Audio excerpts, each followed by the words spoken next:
নাগরিকত্ব থাকলে মালুম হয় না নাগরিকত্বের গুরুত্ব। নাগরিকত্ব না থাকলে প্রতি পদে বোঝা যায় তার ভয়ঙ্কর অমোঘতা। ধর্মের ভিত্তিতে দেশভাগে স্থির হয়ে গিয়েছিল রাষ্ট্রনায়কদের ভুলে নিজ ভূমে পরবাসী হতে হবে কয়েক প্রজন্মকে। স্বাধীনতার পর দেশের একচ্ছত্র ক্ষমতায় জওহরলাল নেহরুরা প্রধান বিরোধী ইএমএস নাম্বুদি রিপাত একে গোপালনের নেতৃত্বাধীন কমিউনিস্টরা। আদৌ কার্যকর হয়নি 1955 সালের নাগরিকত্ব আইন।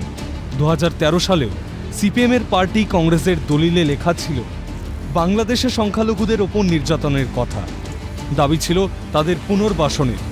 কিন্তু নরেন্দ্র মোদী সরকার সিএএ প্রণয়ন করতেই দেশ জুড়ে প্রতিবাদে সামিল হয়েছিল কংগ্রেস, সিপিএম, কংগ্রেসের গর্ভজাত তৃণমূল।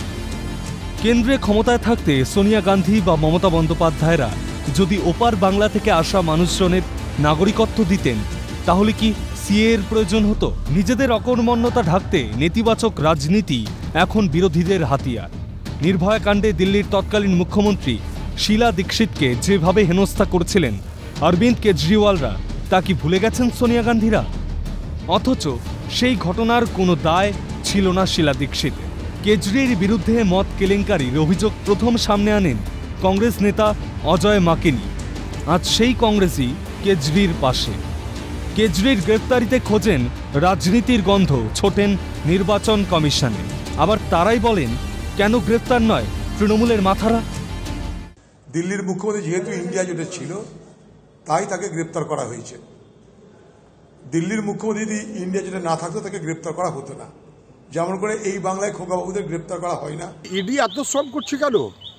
এই সব তলায় তলায় এর বাড়ি ওর বাড়ি তার বাড়ি খুচখাচ। কালীঘাট চেনে না হরিশ চ্যাটার্জি?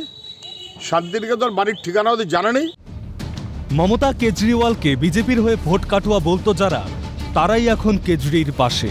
শুধু কেজরির পাশেই নয়, তারা আছেন লালু অখিলেশদের সঙ্গেও।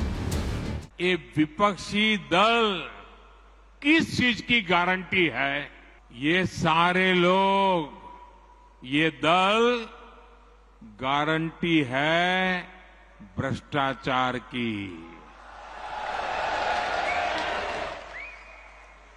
ये गारंटी है लाखों करोड़ रुपयों के घोटालों की।